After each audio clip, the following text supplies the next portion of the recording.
नमस्कार दोस्तों, आज मैं आपको सुनाऊंगी मुंशी प्रेमचंद की कहानी सोत।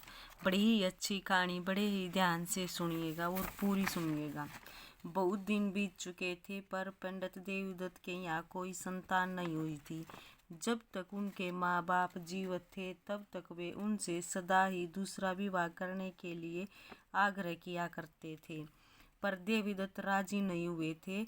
उन्हें अपनी पत्नी गोदावरी से अटल प्रेम था। संतान के होने वाले सुख के निमित्त वे अपना वर्तमान पारिवारिक सुख नष्ट नहीं करना चाहते थे, पर गोदावरी इतनी जल्दी निराश होने वाली नहीं थी।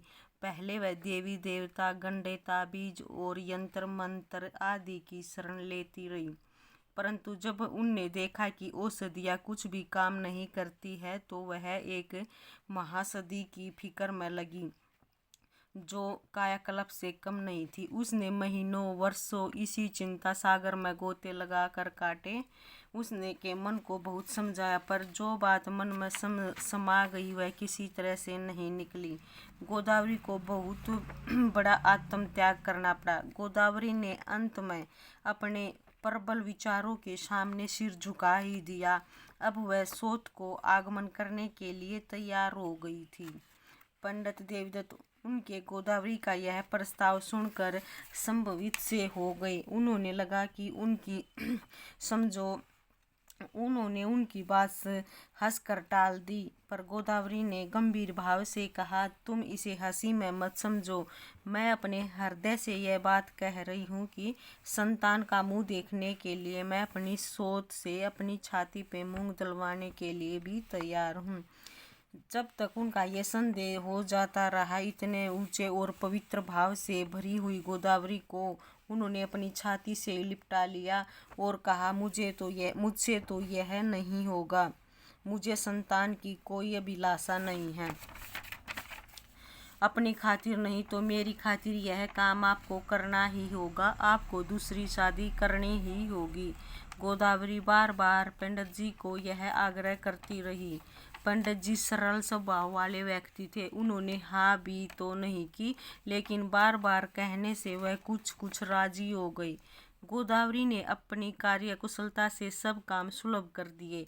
उसने इस काम के लिए रुपये ही नहीं निकाले, अपितु अपने गहने और कपड़े भी अर्पण कर दिए।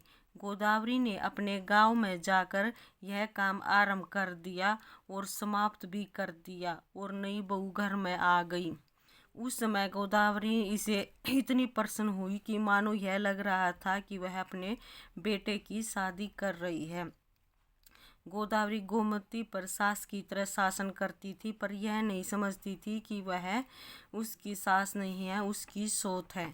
कुछ दिनों के बाद गोदावरी के व्यवहार में ऐसा परिवर्तन देखा गया कि वह पंडित को घर में आते जाते तीव्र से देखने लगी। उसकी स्वाभाविक गंभीरता मानो लोप सी हो गई। जरा सी बात भी अब उसके पेट में नहीं पचती थी।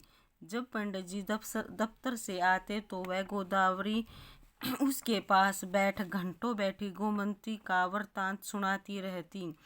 आपके जाने के बाद गोमती ऐसा करती है, वैसा करती है। अब वह हर बात पर गोमती के साथ ईर्ष्या का भाव बरतने लगी। एक दिन गोमती को मीठे चावल बनाने को कहा। शायद वह रक्षाबंधन का त्योहार था। गोमती ने कहा,